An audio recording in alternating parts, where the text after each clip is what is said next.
विकासशील इंसान पार्टी के प्रमुख मुकेश साहनी अपनी पार्टी को मजबूत देने के उद्देश्य से सूबे के सभी जिलों का दौरा कर रहे हैं। मंगलवार को पूर्णिया पहुंचकर जिला सर्किट हाउस में उन्होंने प्रेस को संबोधित किया। उन्होंने बताया कि बिहार सरकार गैर जिम्मेदाराना रवैया से आज सूबे का युवा बेरोजगारी की मार झेल रहा है। उन्होंने कहा कि बिहार का पड़ोसी बंगाल सरकार निषाद को आरक्षण दे रहा है, लेकिन बिहार में निषादों के साथ भेदभाव किया जा रहा है। आज निषाद समुदाय भी शिक्षा के क्षेत्र में, राजनीति में निरंतर आगे बढ़ रहा है। वीआईपी पार्टी लगातार गरीब, दलित एवं पिछड़ों के लिए आवाज बुलंद करने का काम करती आ रही है और आगे भी यह अभियान जारी रहेगा। अपने लोगों को जागरूक करने के लिए उद्देश्य से पूरे बिहार में घूम रहे हैं और इसी सिलसिले में रात में हमने पूर्णिया में आया, अपने लोगों को पार्टी के पदाधिकारी से मुलाकात कर रहे हैं और समाज को जागरूक कर रहे हैं अपने हक अधिकार के लिए लड़ाई लड़ने के लिए। और हम लोगों का लड़ाई जो है वो निषाद समाज को आरक्षण दिलाना है, जो आपके बगल में ही बंगाल है। बंगाल में निषाद के सभी उपजाति को आरक्षण मिल रहा है, लेकिन बिहार में नहीं मिल रहा है। दिल्ली में आरक्षण मिल रहा है, लेकिन बिहार में नहीं मिल रहा है। और यही आरक्षण की लड़ाई लड़ते लड़ते हमने 2018 में हमने पार्टी बनाया।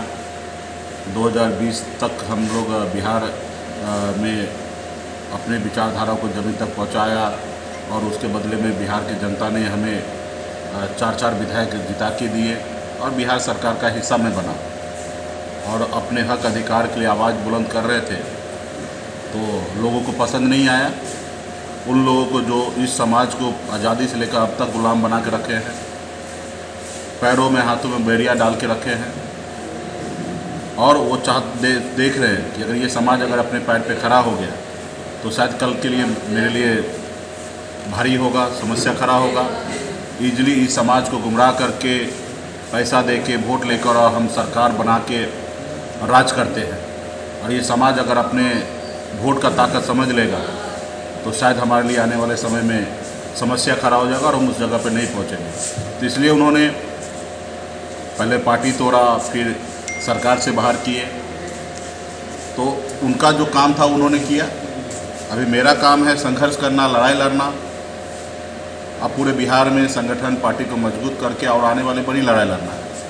कल 4 विधायक बनाए, आने वाले समय में 40 बनाएंगे। ये तो बिहार के राजनीति में कि कोई कल्पना नहीं करता था कि एक मछली मारने वाले का बेटा बिहार में राजनीति कर सकता है, अपने विचारधारा को ज़मीन पर उतार सकता है, अपने लोगों के लिए हक अधिकार के लिए लड़ाई लड़ सकता है या 4 विधायक बना सकता है, टिकट दूसरे जात को बांट सकता है।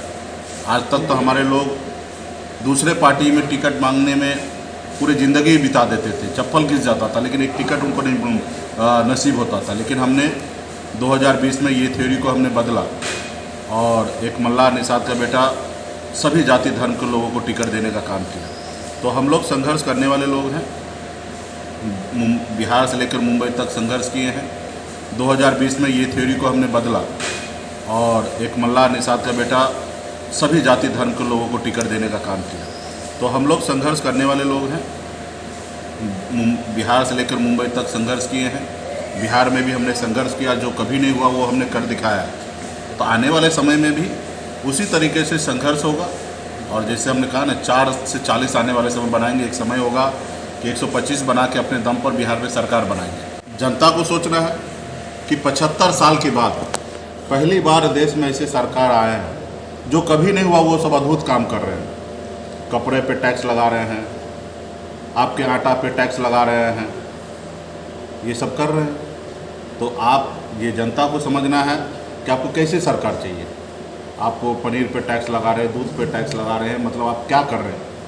आप बड़े बड़े उद्योगपति का हज़ारों लाखों करोड़ रुपया माफ़ कर दे रहे हैं और उसका जो बर्डन है वो आप जनता पे, गरीब जनता पे डाल दे रहे हैं। तो भाई उसको लोन देने से पहले सोचिए किसको दे रहे हैं, क्यों दे रहे हैं। यहाँ बिहार राज्य हो या अन्य राज्य में युवा को 5 लाख 10 लाख रुपया नौकरी के लोन लेने के लिए आप उनके परेशान करते हैं। एक एजुकेशन लोन लेने के लिए आप परेशान करते, जल्दी लोन नहीं देते।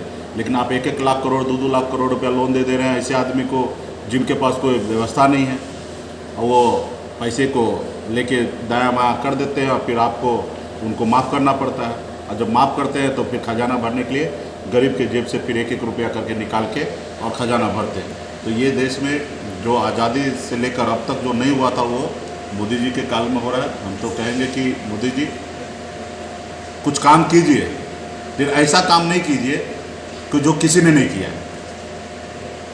जो समाज को बताइए कपड़ा पे या खाने पीने के सामान पे ये टैक्स लगाना, ये मतलब कहीं से सही नहीं है, क्योंकि इस चीज़ को अमीर लोग भी उपयोग करते हैं और गरीब लोग भी उपयोग करते हैं।